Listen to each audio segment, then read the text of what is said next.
the last class that I wound up missing, wound up coming down with something that unfortunately for everybody in my household has gotten over the last several weeks, one at a time. So, but definitely happy to be back in front of the group. Hopefully everybody had a great Thanksgiving. Hopefully everybody had oh yeah, okay, all right, yeah, there you go. That means good energy, good food, hopefully some good rest, hopefully some good time with family, football, all the things that we look forward to during the holidays. So definitely thankful for that for sure. So yeah, so we'll jump right in for this week. So we're gonna do something a little different because missed the last class. We're gonna combine this week with chapter 5 and chapter 6. So if you are still following the syllabus, it still is under the same syllabi schedule of reading one chapter per class, right? So technically this is week 6, and so we're just gonna cover 5 and 6 together. So can we, next slide, please? Okay, so just to, again, recap, I always put this in there just so that way everybody is reminded kind of where we are, right? So we've gone through the first 4 chapters already. Again, you know, we're condensing week 5 and week 6 this week, which is chapter 5 is taking L's, and then chapter 6 is the feedback loop.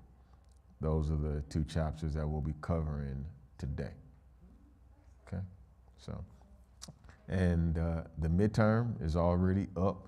I think I put it up there a week and a half ago, maybe 2 weeks ago, something like that. So it should still be up there. It's 10 questions, pretty straightforward, to be honest with you. So there's no trick questions in there. So it's all multiple choice, either, you know, A, B, C, or D, or true or false. So, but it should pretty much cover all the things that you would have either read in the text or we would have discussed in class. So all that is there, and then we'll just keep going on with the conversation from there. So, okay, so again, just recapping, right? Complete the midterm exam if you haven't already, and read chapter 5 and 6 if you haven't already as well. So, okay. All right, so we're going to start this off with scripture, which I think resonates well with the conversation today. And this is taken from Galatians 6:9, which is, "Let us not grow weary or become discouraged in doing good, for at the proper time we will reap if we do not give in."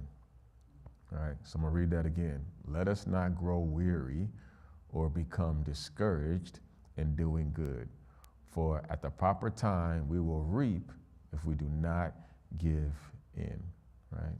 So next page, please. So that scripture is really talking about the hardships that we all go through, right? That it is in life. You know, the Bible and text is full of tests, many, many, many tests, many people who have gone through tests and overcome those tests. And in this text, I'm using the acronym L's, which stands for losses, right? And so many of us have taken losses in our lives. I've gone through some form of test, so I'll be using that interchangeably over the course of the sessions today. It's taking losses, which again is another way of saying going through some form of a test. And then the feedback loop, right? The feedback loop is chapter 6, which is a big part of really your ability to take on feedback, receive that feedback, process that feedback, and take action on that feedback. And so even though it wasn't originally intended to combine these together, I think it's actually fitting because these go hand in hand. Because when you go through some form of test or trial or tribulation in your life, right, usually there's some form of change that has to happen on the other side of that. And when you think about receiving feedback and requiring some sense of change, to be able to take action on that feedback, right? They kind of go hand in hand. And so the objective today really is to help folks understand how to turn losses into lessons, to be able to receive feedback with humility and use both experiences to strengthen your maturity, your resilience, your alignment, right, with the purpose, right, with God's purpose in your life, right? So, because all of these things is necessary to be able to continuously grow, okay? So, next, please. So what are L's?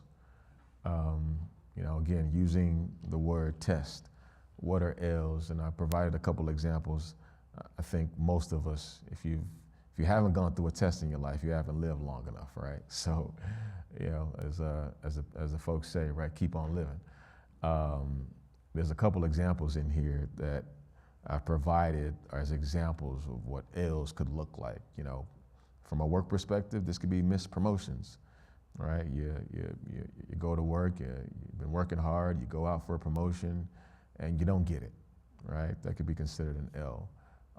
Deals you miss out on, right? If you work in business or an entrepreneur of some sort and you go out for a big contract or some opportunity and you don't get it, again, deals missed. Delayed goals, right? So I think that's something that, again, all of us can relate to. You may have personal goals within your own life, whether it be financially, to be at a better space, to maybe you have a goal of, hey, I want to be able to read a chapter in a day, chapter in the morning, chapter in the evening, right? And set that as your daily goal, but you don't achieve a goal, so you kind of feel down on yourself, right? You have your delayed goals. Unexpected setbacks. Things happen constantly, all the time in our lives that we don't always plan, we don't always expect, but occur. And, these are setbacks in life, right? These are L's that we continuously happen. So how do we face those? So, and then this last bullet point here is when you don't feel good enough, right? And that can be perpetual sometimes, where you feel like I'm trying, but nothing's ever just good enough. I don't land where I'm supposed to land. I don't get where I'm supposed to get, and that hopelessness feeling that can sometimes occur in our lives, right, can be daunting, right? And that's a part of what, again, I would call taking an L.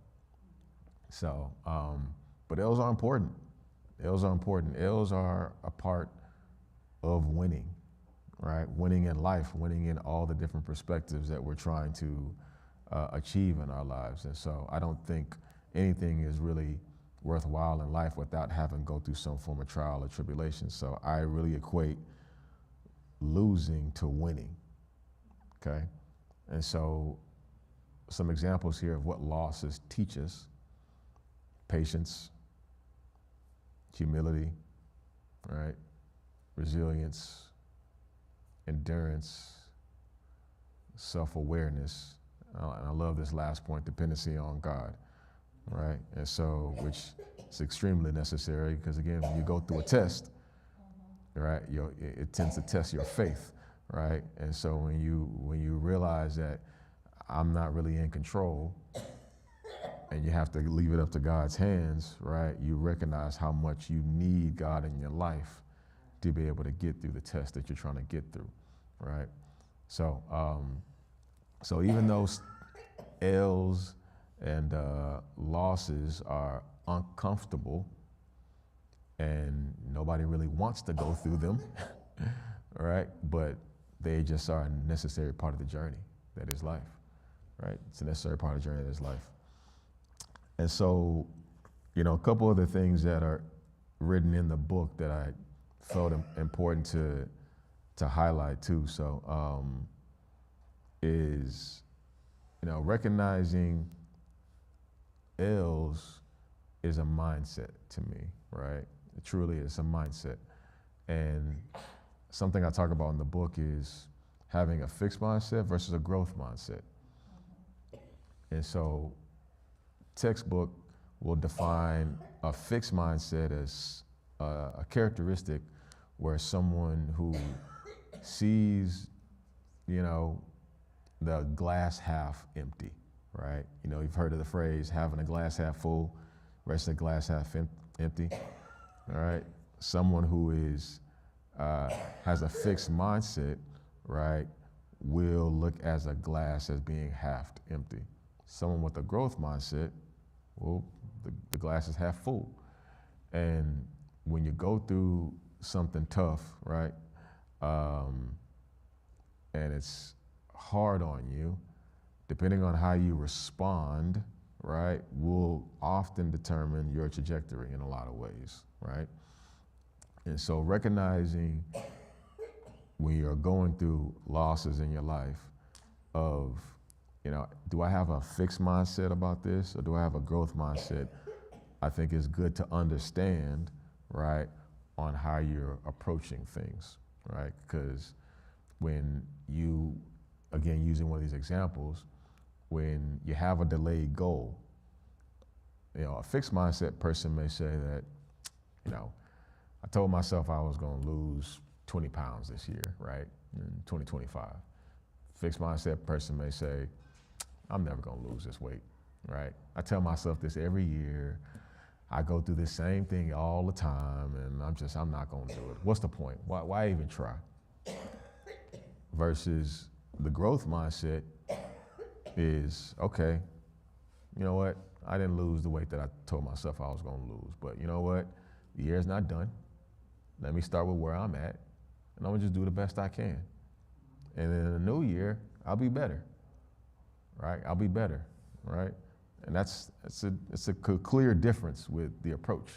It's a clear difference with the motivation. It's a clear difference with how you can see where one person can easily be demotivated to do nothing really, right? And how it could bleed into other things, aspects of their life, versus on the other end, when you have a growth mindset, it can be still very motivating to be able to bleed in other areas in a positive way too.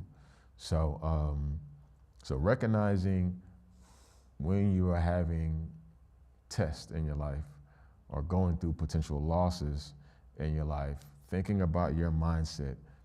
Are you approaching this from a fixed mindset?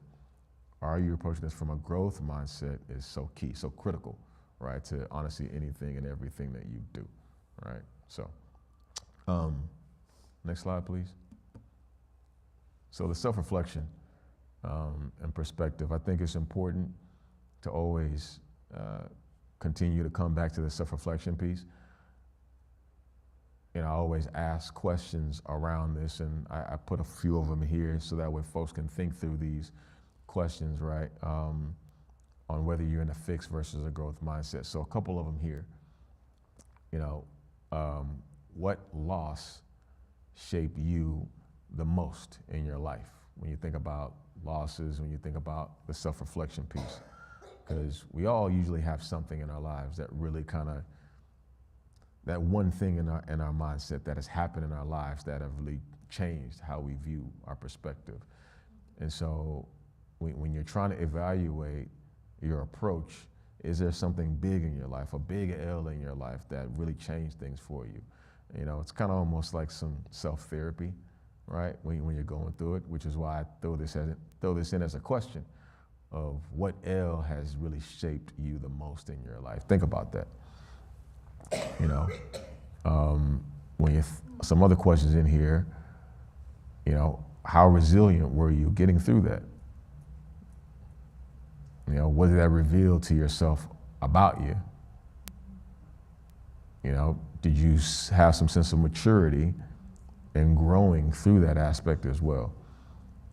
So again, the whole purpose here really, again, is just to offer self-reflection in the aspect of testimonies, growth, and when you're going through things, okay? So, continue please, next slide. You know, taking actions in the middle of the storm. You know, I put a couple different bullet points here that can be applicable in all aspects in varying forms, but I think it's easy to kind of quantify when you are going through this storm. Okay, well, you know, hey, if I'm doing this self-evaluation, I'm thinking about my mindset, I'm thinking about the ills that have happened in my life, and I find out that, you know what, I do have a fixed mindset, and I want to make a change. What do I do about it? And so the book kind of gives you a few examples of how to think through it, which I'll kind of cover here today. And so one is embracing challenges as learning opportunities, right? And so again, it's all about mindset. When you see a problem, are you only seeing problems, or are you thinking solutions, right? And so again, another easy example of that would be, maybe you're driving to work and you hit something on the side of the road. Now you got a flat tire, right? And you're thinking, man, I'm gonna be late for work. I've already been late for work 2 times already this week. All the other things that can have a spiraling effect, right, to how you approach the rest of your day. And so, and using, again, bullet number 1, embracing challenges as learning opportunities, do you say, okay, all right, you know, that tire was dang near bald, right? So for the last several weeks, I've been needed to change out that tire. I knew I needed to change out that tire, right? So next time I'm not gonna ride it till literally the wheels fall off, right? And so maybe I'll go out early next time and change out my tire, you know, so I know better for next time. And I'll problem solve this situation. I'll make sure I get to work, and it's a learning. So again, embracing challenges as learning opportunities, I think, is a big one. Number 2, action item when working through a storm, staying focused on what's in your line of sight, right? Staying focused on what's in your line of sight. You know, oftentimes, right, you know, especially in church, you know, we're taught, and the Bible teaches us to lean on God, right? And so when you are going through challenges in your life, right, that's the one thing that you can control, is your mindset. And your dependency on God, that part doesn't have to change. And so I just remember myself going through some things within my career that was definitely a test, and was very troubling for me, and really didn't know what to do about it. And it had been going on for a while, going on for some time. And I remember this was like the end of the year, and Pastor Stan had preached a sermon that really resonated with me, right? And God was definitely speaking to me that day about just letting go and letting God, right? I think that's a common message that we hear all the time, letting go and letting God. And from that moment on, going into the new year, I literally did that with that situation. And when you know it, once I did that, and I literally put it on the mantle and just focused on what I could control and what I could do, slowly but surely, everything changed. And it was funny because though people could see a difference in me, people could see me reacting differently, they could see a positive impact in how I was even approaching things. I changed my perspective. I went from a growth mindset. And so when people were wondering, like, okay, well, what did you do? How did you? I was just like, honestly, I just let it go. I literally just let it go. I just let God handle that, handle my heavy weight, and I just focused on what I could control. And that changed my perspective. That made me lighter. That changed my approach. That allowed me to be able to have a different impact in a better, stronger way. So again, staying focused on what's in your line of sight, okay? Asking for help, seeking support. What's the phrase? Pride before the fall, right? I think it's something like that. Oftentimes, we're taught to go and figure it out, try to shoulder the weight of a lot of things, and we don't always ask for help when we need help, right? And there'd be multiple reasons why we do this. We're worried about other people's intentions. We're not sure if people are gonna support us.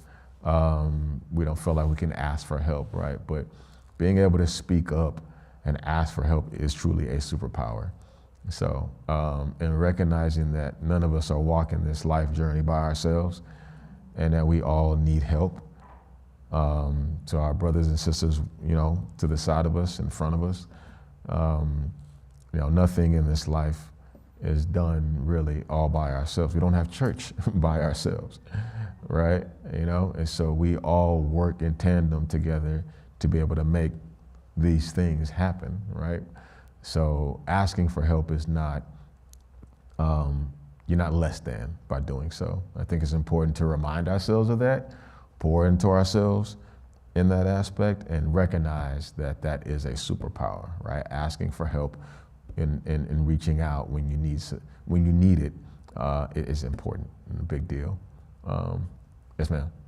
I was going to say, and along that line, Mm-hmm. I think when, as you said, letting go Mm-hmm. and let God, Mm-hmm. or depending on God, Mm-hmm. I think it gives you that growth mindset, because then you're not fixated on just trying to do it your way, Mm-hmm. but it allows you to have that growth mindset so that you do see other possibilities. 100%. Because if not, Mm-hmm. if you didn't release what you wanted from your mind, Mm-hmm. you're not going to see anything else God's bringing to you. That's such a perfect explanation, right? You have tunnel vision.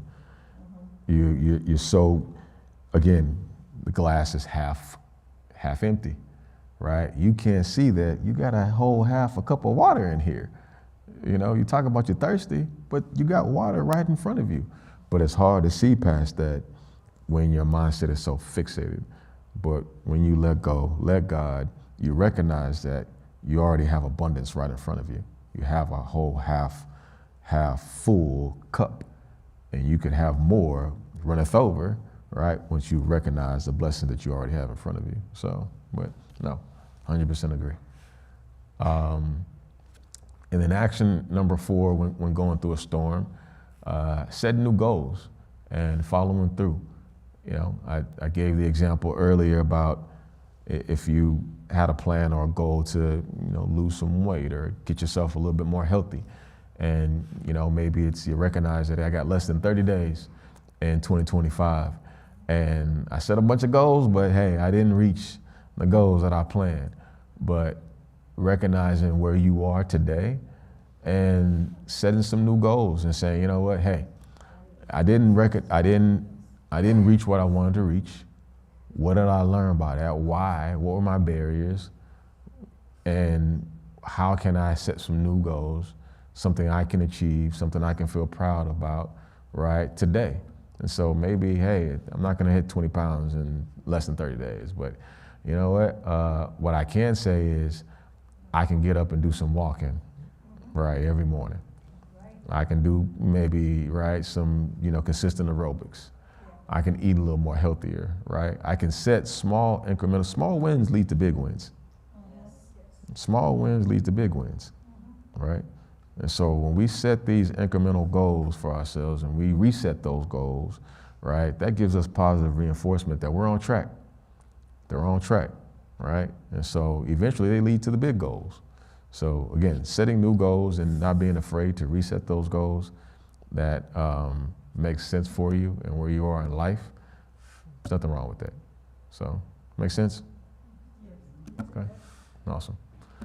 All right, so keeping it moving, I got another scripture here as we kind of transition into the next chapter. And it's taken from Proverbs 15:31.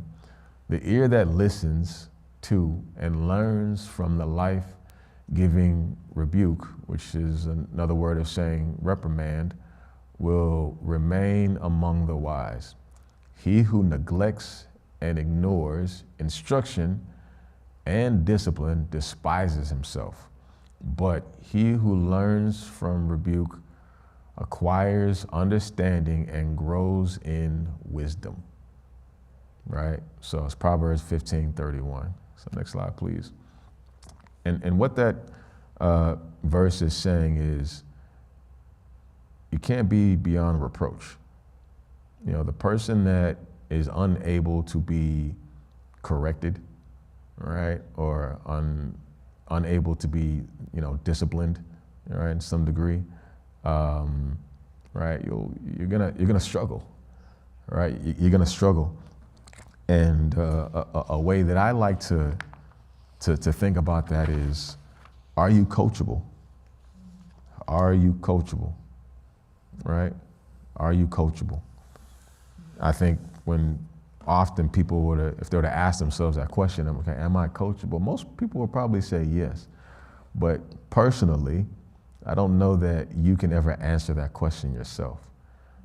I truly think the response to that has to come from other people, right? Because the interaction you have with people, the feedback that you receive from people, right? That is truly what lies in that response.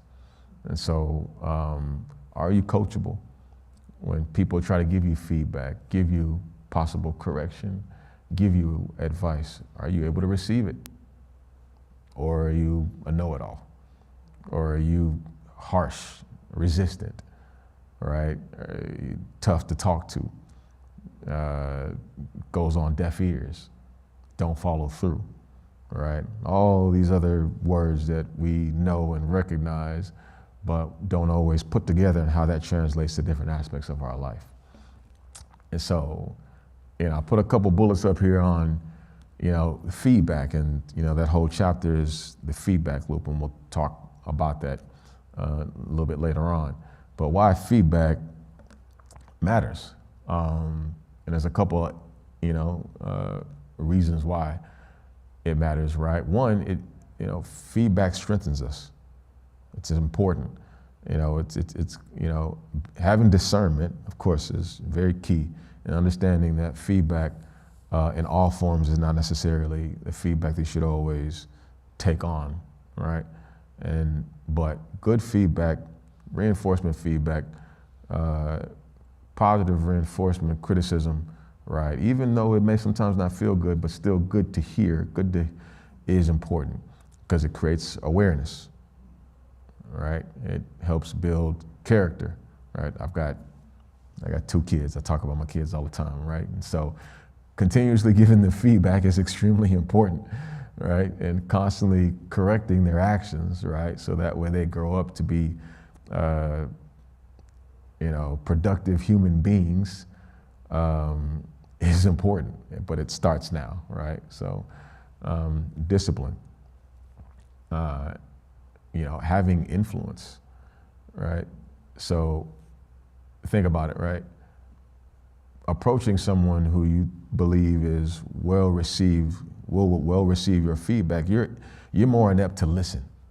You're more inept to listen to them when it's on the other way around, right? You feel like, if you are following someone who you perceive as your leader, or working with someone who's your partner, or whatever the case may be, if you feel like when I give them feedback, they're receptive to my feedback and take action on that feedback, when they give it to you, you're more likely to receive it. So it creates a positive influence. And effectiveness. It helps increase the effectiveness of how you do things, right? And so, but feedback is hard for all the reasons that we know, but again, I just put in a couple examples here of why. Pride is I think is definitely one of the top ones. Fear of rejection, insecurity. Talk about emotional triggers. I think that's a big one. Often we don't recognize that certain things will cause emotional triggers for us, and when someone gives you feedback and you kind of lash out, not even recognizing that you're lashing out, it could be an emotional trigger. So misinterpreting intent, I think is definitely a big one too, to me. Oftentimes, people assume that they're being attacked versus clarifying the intent. And miscommunication is a big driver behind that. You ever been in an argument with somebody, and on a disagreement, and then you talk, and then by the time you get to the end, and you finally actually get to the point of listening to the other person, and you realize like, oh, that's what you were trying to say? right? Right? He's just like, you just spent the last 15 minutes tearing my head off about X, Y, and Z like that. I didn't even mean anything by that. And so the misinterpretation, the miscommunication, it happens all the time. And so, being an active listener is a big thing. And that's something that, again, is discussed in the book. And, people, and myself in general, most people are terrible at active listening. And again, I am people here, right? Most people are terrible at active listening. What we do often is listen to respond. Listen to respond. Listen just enough to be able to respond back, right? Not really hearing fully what was discussed, really only gravitating towards the parts that trigger us or the parts that really elevate you, right? And so active listening techniques and skills is a really, really important piece of the feedback loop. And I think I gave an example also in the book, what is called echo listening. And what echo listening is how you practice it is, if you're having a dialogue or a conversation with someone, essentially you cannot speak, you cannot respond, until the person is finished their thought. And let's say we're talking and I end the conversation by saying, and thank you for listening. The other person has to then start that conversation with the last letter of the last word that the person said. So remember, I said, thank you for listening. So I have to then start my conversation with the word that begins with the letter G. And so I'll say, great, right? So what it does is it forces you to hang on to the convo, to hang on to it, to really be listening, right? Because you know that you got to recognize what the last word they said on that last letter. And the only way to do that is to be intent, is to be engaged, is to be in it, right?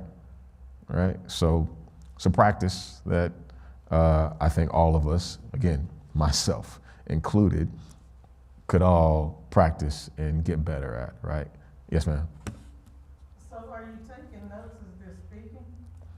So you could, if you want to take it that way, but the exercise more is to force you, honestly, to be just an intentional listener. That's the whole intent, because again, I think that echo listening is somewhat easier when there are cool heads. But imagine when you disagree with someone. Imagine when there's an argument. Imagine when you're at odds for one reason or another.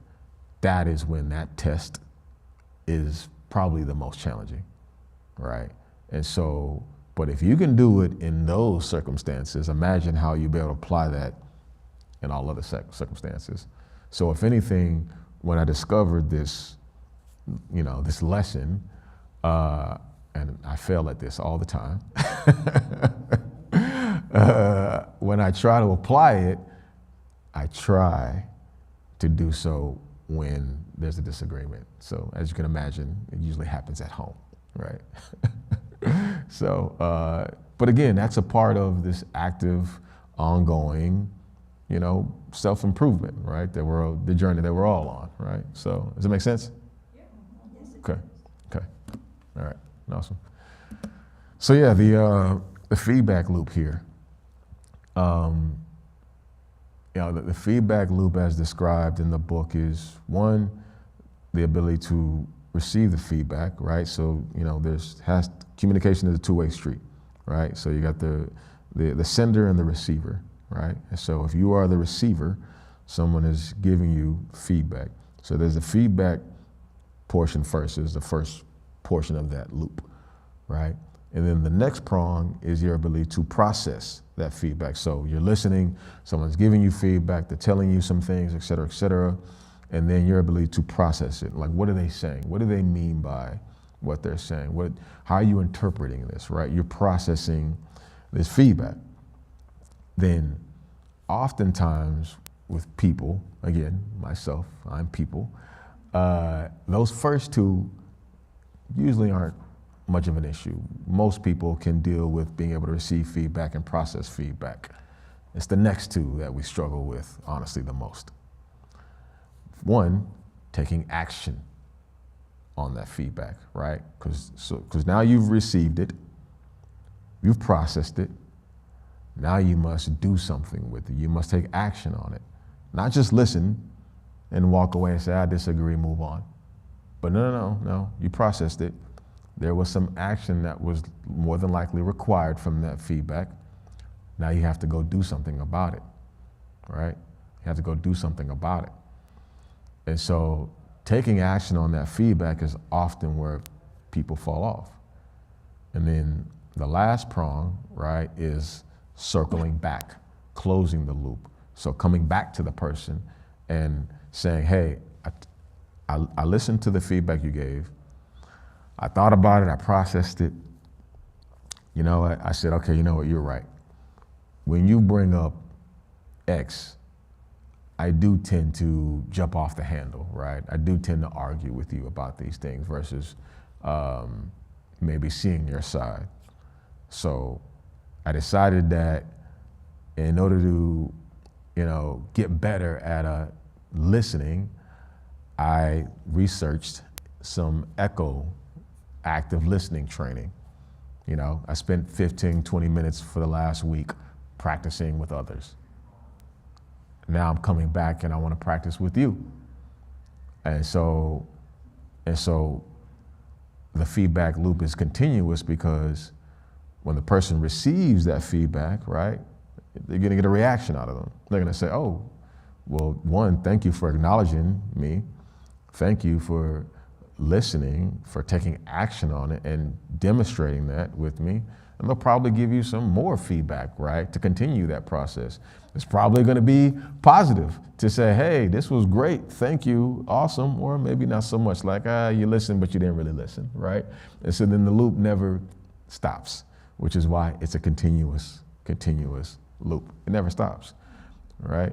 But your ability to stay within that loop and not fall off the tracks, right, can make all the difference in the world. So, so up here, right, I've got a few, things to keep in mind, right, when you're going down the path of the feedback loop, which is one, listen fully. Again, active listening. Avoiding defensiveness. So, again, as I mentioned, when there are cooler heads, this tends to not be a problem. But when there are at odds viewpoints, at odd discussions, et cetera, right, that's where the defensiveness can tend to pull in. Ask clarifying questions. Don't assume attack. Don't assume ill will intent. Ask questions. Ask for understanding, right? Asking clarifying questions for understanding, right? It's a big one. Saying thank you. It's funny because I think I read Dale Carnegie's book, How to Win Friends and Influence People, right? So old book, I think I read years ago, maybe like a decade ago. And I remember there was a point in there where it talked about a big way to influence a conversation is to be agreeable. It's to be agreeable. And so when you think about having a dialogue with someone that you may be at odds with for one reason or another, when you can find a common ground, right, of agreeability, right, that conversation can probably go a different direction versus starting off from a position of at odds, right? When you can both say that, all right, look, you know what, no, we don't agree on this, but we do agree on this, this, and this. And thank you for your viewpoints, right? That position of defensiveness that the other person may have been ready to go to war with you on, that armor may come down just a little bit, maybe a lot of bit, by just saying, thank you. I really appreciate and value your opinion. Right? Does that make sense? Right? So it can be hard to do, but saying thank you, for sure. Praying about it. I think that's a no-brainer. Having time to pray, giving it to God, having an opportunity to reflect is so key. Oftentimes, I've been in situations where I've wanted to respond a particular way, but I've had to ask myself, like, okay, is this the best, right? Is this the best way to respond? Will this help? And sometimes being able to step away from something, to have that personal peace, pray about it, give it to God, come back and come at it with a different lens. You see it differently, right? Like you mentioned earlier, right? And so the things that were bothering you before, that you had a lot to say about it, just might not be the same. So being able to apply that in everyday form, I think is big. Applying one change immediately. And so I think they say, how do you eat an elephant one bite at a time, right? And so I think about it like that, because if you are receiving feedback, you may be getting a ton of just, hey, I don't like this, and this. And you're just like, well, okay, now I'm feeling attacked, and that's all that, right? But let's say you get through all of that. And you're like, look, this is a lot for me to process. I'm gonna start with what I can do today, right? Just like the growth mindset that we talked about earlier about, you wanna lose 10 pounds, 20 pounds, whatever the case may be. Let's just start with getting up and walking around the house, taking a walk. Let's start with what we can do today. And again, the small wins lead to the big wins. It's the same concept, the same idea, same thought process, right? So, I'm sorry I had that cut off there, right? But it just pretty much means like growth only happens when the loop is continuous, right? Growth only happens when the loop is continuous. If you fall off the tracks, then it's worthless. And what I mean by that is, when someone gives you feedback and you don't take any action on it, right? It's almost like you never listened at all, right? Because oftentimes the message you're sending to the other person is that your opinion isn't valuable. It's not valuable, right? You might not say that in words, but you're saying it in actions, right? So being mindful about the message you're sending and what you're saying in words, what you're not saying in words, they all tie together. So, okay. All right. So, I think that's about it. As I kind of bring this to a close here, some good discussion points today, right? Again, taking an L, understanding the difference between a fixed mindset versus a growth mindset, the feedback loop. Again, I think they tie hand in hand together, right? And they have so many ways of showing up in our lives, right? So, and when we approach these situations, right, with a better mind, right, especially spiritually, right, we can see a lot of bigger and greater outcomes, I think, in our lives as well. So, yeah. Any questions on any of this? Yes, ma'am. You internalize, you sin. Let's just agree to disagree. So does that fall under the growth mindset? That's a good question. So I think sometimes you need to be at an impasse to be able to have some sense of peace, right? But I think that it can also become a crux if you use that continuously, right? Because if at every turn you can never come to some form of agreement, right, then you're not going anywhere, right? So And I think coming to agreement doesn't always mean that you necessarily are happy about it, right? You ever heard like a win-win, right? I think in business they say when both parties are a little bit frustrated or losing a little bit more than what they expected, right? Then like everybody probably won something. And so I kind of view it a little bit of the same, and that when you are having these dialogues, when you are having these discussions, right? Like you're supposed to be a little uncomfortable. It's supposed to flex you a little bit. And so again, I think that agreeing to disagree, I think is appropriate at times, but I think context matters. I think who you're having the conversation with, how often you're having these conversations and what you're talking about and how often you're using that, I think matters. Does that make sense?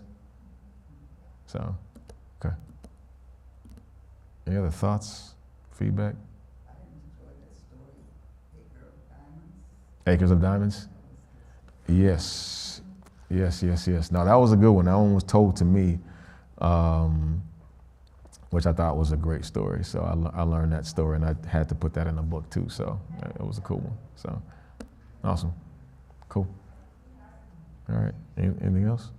No. Okay.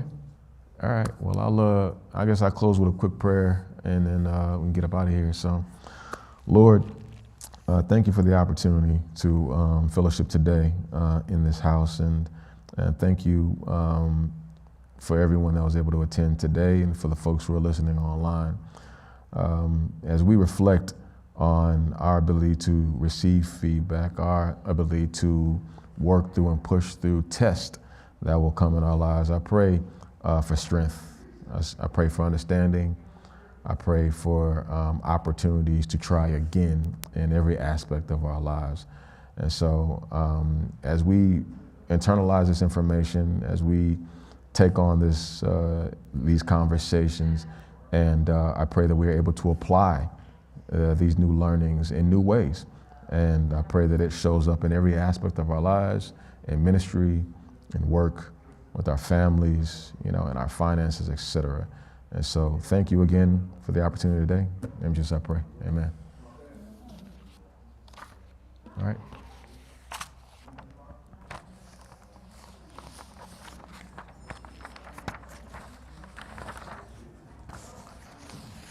All right. Oh, turn this off. Yeah, no, I appreciate it. Thank you.